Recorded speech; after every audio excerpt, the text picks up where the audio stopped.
পথের পাঁচালী শরৎচন্দ্র। বঙ্কিমচন্দ্র চট্টোপাধ্যায়। আজ পথের পাঁচালীর দুর্গা আমাদের ছেড়ে চলে গেছে। আসুন দেখি পথের পাঁচালী নিয়ে আজ আমাদের জনগণ কতটা ওয়াকিবহাল। পথের পাঁচালীটা কি? Cinema. Directed by Satyajit Ray. আমি ক্যামেরায় আসতে চাই না। মুভিটা না, ওই লেখাটা। বঙ্কিমচন্দ্র চট্টোপাধ্যায়। বঙ্কিমচন্দ্র চট্টোপাধ্যায়। তো তাহলে পথের পাঁচালী কার লেখা? পথের Panchali Saratchandra. Saratchandra. Bibhutibhushan Bandyopadhyay.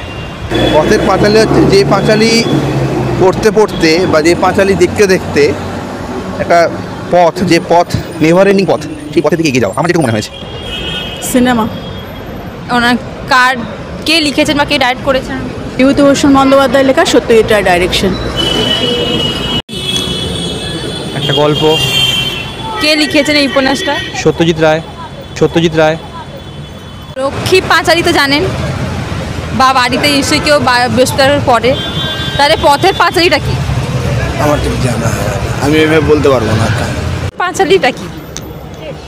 I have no clue, please. No comments, thank you. Okay, thank you. পথের পাঁচালী শরৎচন্দ্র। বঙ্কিমচন্দ্র চট্টোপাধ্যায়।